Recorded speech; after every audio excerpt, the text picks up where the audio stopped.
দেশে যে ধারা রাজনীতি চলছে তাতে চাঁদাবাজির মতো মহামারী সহজে বন্ধ করা যায় না। যদি যায় তবে দীর্ঘ সময়ের ব্যাপার। কথাটি কতটি সত্য?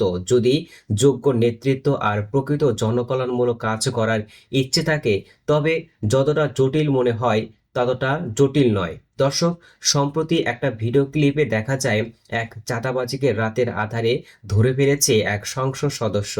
এই ঘটনা সচরাচর দেখা যায় না। নেতারা শুধু বক্তৃতা দেয়, মাঠ পর্যায়ে তারা ততটা তৎপরতা চোখে পড়ে না। কিন্তু মাদারীপুর শিবচর এই পীরজাদা হানজালা ব্যতিক্রমী।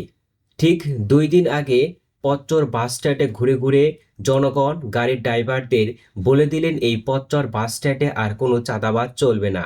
ড্রাইভারদের বলে দিলেন আপনারা চাঁদা দিবেন না, সেই চাঁদার টাকা বাদ দিয়ে নির্ধারিত ভাড়ার টাকাটাই নেবেন। এই চাঁদা বন্ধের জন্য আমি সহ আমার লোকজন কাজ করবে। সেখানকার চাঁদাবাজেরা হয়তো মনে করেছিল নেতারা তো শুধু বক্তৃতা দেয়, তা কি আসলে কার্যকর হয়? কিন্তু হানজালা যে ব্যতিক্রম, রাতে চলে গেলে সেই পচ্চর বাস স্ট্যান্ডে ধরে ফেললেন এক চাঁদাবাজকে, পরে পুলিশের হাতে দিয়ে দিলেন। যদিও কোনো সংসদ সদস্য মনে করে যে চাঁদা নামক মহামারী বন্ধ করবে, তাহলে সম্ভব যদি থাকে হানজালার মতো দৃঢ় পদক্ষেপ। কিন্তু এখানেও রয়েছে কিছু নেতা সরাসরি চাঁদা আদায়ের সাথে যুক্ত না থাকলেও চাঁদার একটা অংশ নেতার কাছে পৌঁছায়।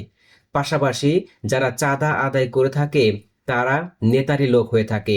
অনেক সময় বড় একটা শক্তি হয়ে কাজ করে, যার ফলে নেতা চাইলেও চাঁদা বন্ধ করতে পারে না। দর্শক, আপনার কাছে পীরজাদা হানজালার চাঁদা বন্ধের কাজটা কেমন লেগেছে নিচে কমেন্টের ঘরে লিখে দিন আপনার মূল্যবান মতামত। যারা আমাদের চ্যানেলে নতুন তারা অবশ্যই আমাদের চ্যানেলটাকে সাবস্ক্রাইব করুন।